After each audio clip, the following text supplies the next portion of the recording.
Hey guys, what's going on? It is Cruzavi here and I welcome each and every one of you to a brand new tutorial video for our channel, The Guide. And I'm very happy to finally share a video with you guys that we've been working towards for a few weeks already. I'm talking about passing combinations in offense. And this topic was actually quite hard to break down into different sections and figure out the best way to show you guys how to play a good Tiki Taka. In the end, I'm quite happy with the result. Let us know in the comment section down below what you guys think about the video, and now without further ado, let's jump right into it.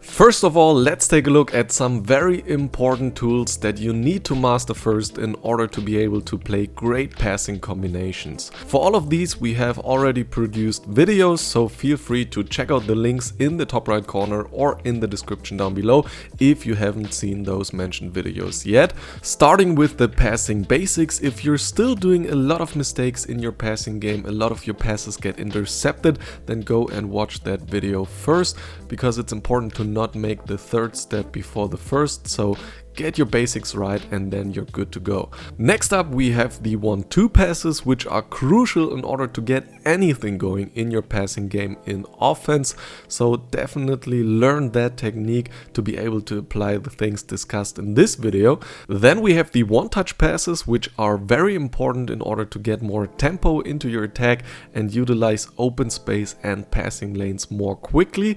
And last but not least, you need to be able to combine both of them. So to combine 1-2 and one-touch passes with each other flawlessly without thinking about it, playing one-touch passes while also holding down L1 or LB to make it a 1-2 pass and create movement and get speed at the same time. Alright, now that we've covered the basics, let's take a look on how to play good passing combinations. It's a difficult concept to break down into certain steps, but I've tried to do that, and starting off with thinking ahead. Some people say that FIFA is like high-speed chess, and probably the most important thing in chess and also in FIFA is to think ahead. So you need to be able to think a few steps ahead and not only play one pass at a time. You need to be able to recognize where open players are, when your players are in a good position, and the steps you need to take in order to get the ball there. This is important to be able to play one touch and with a lot of speed, because if you don't think ahead, then you will find yourself receiving the ball all the time and then lifting your head up and looking for new passing options, and that will slow down your attack by a lot. So let's take a look at this scene here. I'm passing the ball towards Ronaldo and I see that there's a lot of space on the upper side of the pitch, and I see that Nedved is making a run there, and I also have Neymar in a one-on-one situation with the left back of the opponent. So what I see here is that I'm able to play a triangle pass into the open space to get Nedved into the attack, and then I'm able to play a one-touch pass towards Neymar with Nedved, and I can also play this one as a 1-2 pass in order to get Nedved joining into my attack. And so I play 3 one-touch passes, a triangle pass with CR7 to Nedved, and with him a 1-2 one-touch pass to Neymar, and then I try to complete the 1-2 but fail in the end.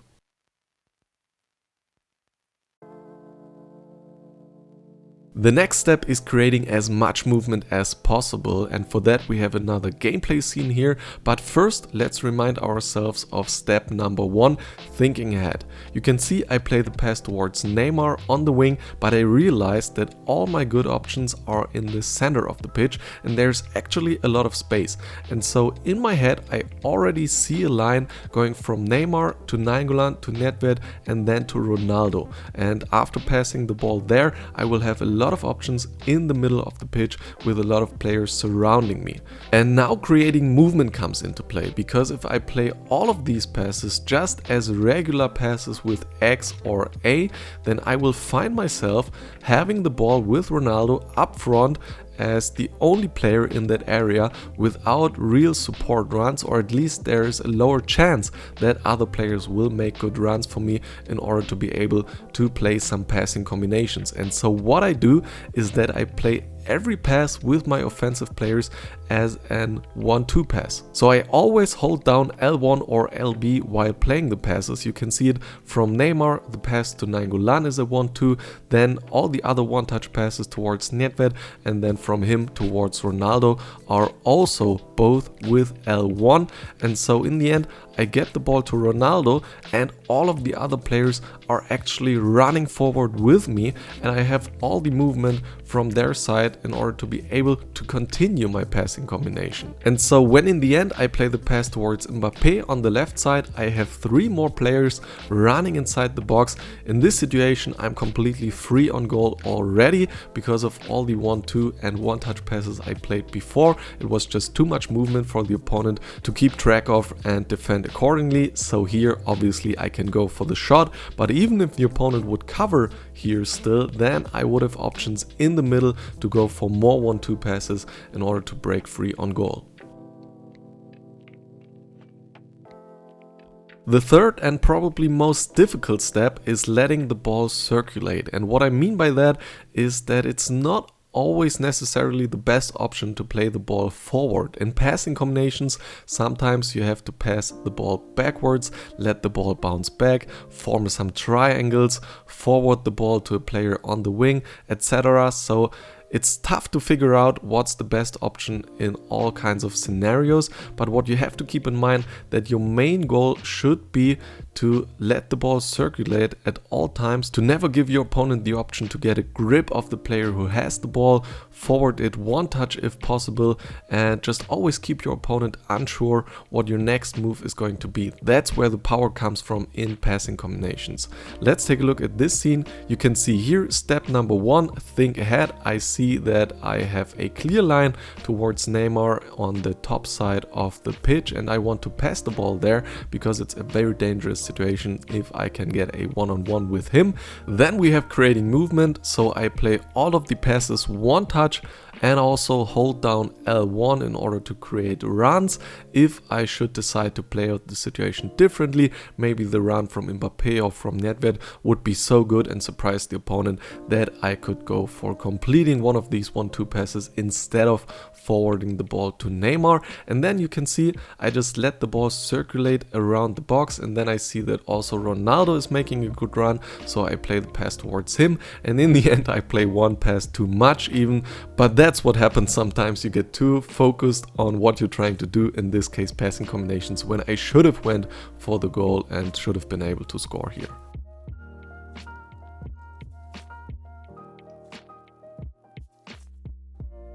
Now that we've taken a look at all the different steps, let's talk about combining them. And obviously that's the most difficult in every scenario, finding the right options, deciding yourself in-game in a few milliseconds what you're going to do next. But I think that this scene shows it all and hopefully helps you guys to understand how you can get an angle on these passing combinations in offense. So first of all, I play a pass towards the middle where I get the ball with Neymar.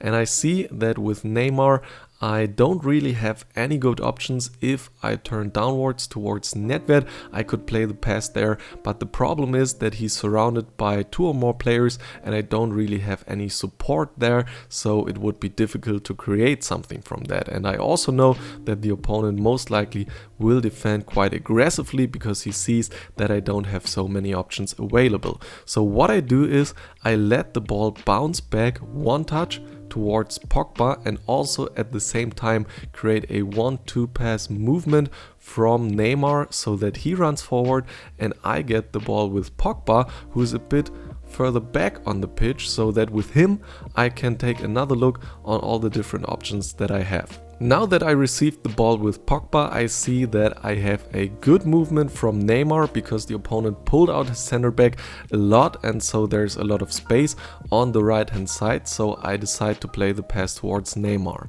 but the opponent corrects his defensive movement quite well. He pulls down his left back to cover up this pass, and I'm surrounded by 3 players suddenly, so I'm forced to quickly let the ball bounce back to Pogba once again, and this just shows that you don't always have to push forward or try to go for a dribbling in these kinds of scenarios once you're inside the box, because I would easily lose the ball. And by bouncing the ball back towards Pogba and the opponent pulling 3 players towards Neymar, it's obvious that there will be space opening up somewhere else, and here I actually failed to think ahead quickly enough, because I should see that Nainggolan is making a good run forward and there's a lot of space in front of him, and I should forward the ball to him immediately in order to go for a passing combination in the center of the pitch.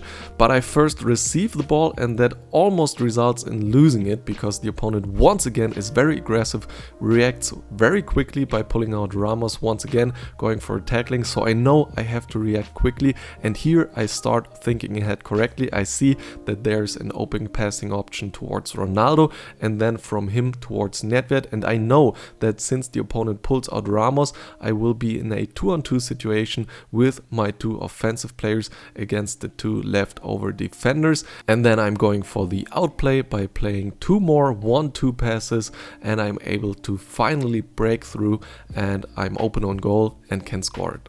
I think you could describe it as waiting for the right moment to pounce. First, you're trying to be as slippery as possible with the ball. Once it gets sticky in the situation, you just let it bounce back, play it back towards your CDM or your right back or whatever, and then you're waiting for the opponent to overcommit for a certain player or a certain pass or space, and then some space, some passing lanes will open up somewhere else, and then it's your job to recognize that as quickly as possible.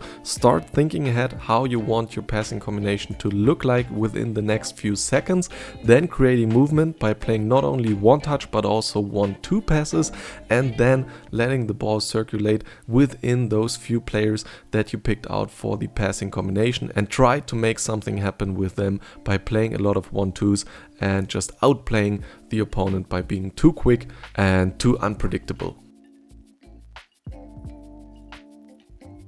For the pro tip, I want to tell you guys that a lot of the success of quick passing comes down to being creative and breaking up your patterns. If you're always attacking with a similar style, always going for the same kind of passing combinations, always playing the ball forward and then trying to get something done there, and also always receive the ball first, never going for some quick bouncing the ball back or forwarding it to maybe your left back, right back to get them into your attack with a lot of speed, then you won't be able to surprise your opponent and create chances from passing combinations. So what you have to try is to break up your patterns, to do something differently, and to just experiment a bit on your own which kind of passes you can play in certain scenarios. Play some passes that you never played before and just take a look what happens next, how the opponent reacts to it, and also push your limits, guys. If you were about to play the pass that would have created you a very dangerous opportunity, but the opponent still got there somehow and tackled the ball away before you could do so or intercepted it, then push yourself to not receive the ball first, but next time play it 1 touch, or to play the pass before as a 1-2 pass to create another run that would have given you the opportunity to outplay the defender that the opponent pulled out to get to you. It's up to you to figure out where you're too slow, where you're not reacting quickly enough, not seeing good options. Watch your gameplays, watch your replays, and then you should be able to improve a lot on this. That's it for today's video, guys. As I said, I've tried to break it down into different steps, even though the whole concept of passing combinations of Tiki Taka is not that easy to explain. Let me know in the comment section down below how you like this type of a video, where I've tried to go at it from different angles to make you guys understand what passing combinations comes down to. Leave a like if you enjoyed this type of content. That will help out the video and the channel massively. And also check out our website in the description down below if you're interested in private coaching from elite, top 100 or pro players, and subscribe to the channel The Guide if you don't want to miss any further video. I'll better talk to you in the next one. See you then. Much love. Peace.